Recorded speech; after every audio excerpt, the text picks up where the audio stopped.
Government is saying it's for national security, so that cannot be. And the fraud will be easy to report. The government for says. national security. Yeah. But that's a very fine line, no? It's a very fine line between fraud is easy to report and we can see everything that every citizen of India is doing on their phone. So that's not how it should work.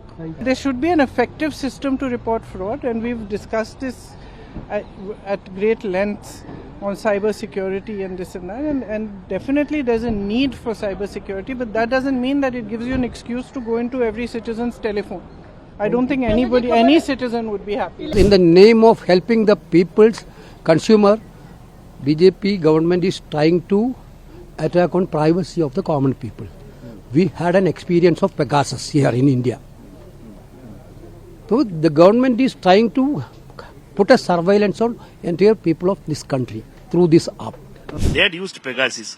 They had political leaders and journalists and all judges, even their own party men has been, and they were doing this with Pegasus. Now they are going to do it with an app. Now they are going to do with the app, which is going to be.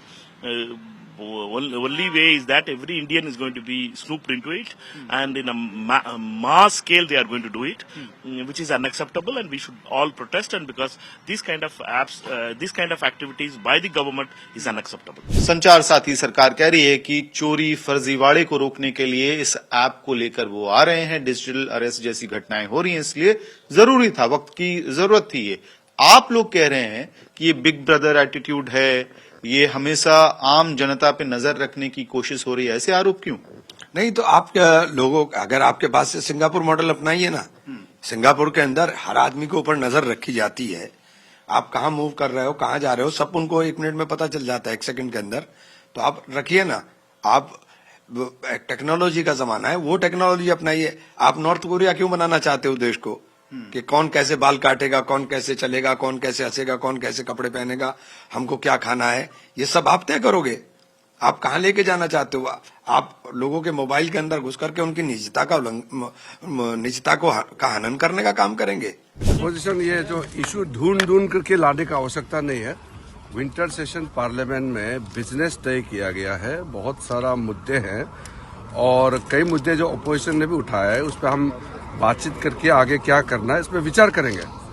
नए नए मुद्दे ढूंढ करके parliament को disturb करने के लिए बहाना बनाने का कोई आवश्यकता नहीं है।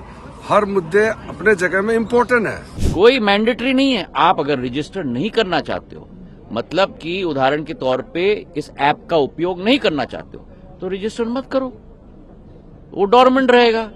डिलीट करना है तो डिलीट कर लो। पर क्या हो, 1 मिनट, पर हर व्यक्ति को देश में नहीं मालूम कि मुझे फ्रॉड से प्रोटेक्ट करने के लिए, मुझे चोरी से प्रोटेक्ट करने के लिए ये ऐप है। तो हर व्यक्ति तक ये ऐप पहुंचाना हमारी जिम्मेदारी है। अगर आपको डिलीट करना है तो डिलीट कर दो, नहीं इस्तेमाल करना है तो रजिस्टर मत करो। जब आप रजिस्टर करोगे तभी तो एक्टिव होगा, रजिस्टर नहीं करोगे तो इनएक्टिव होगा।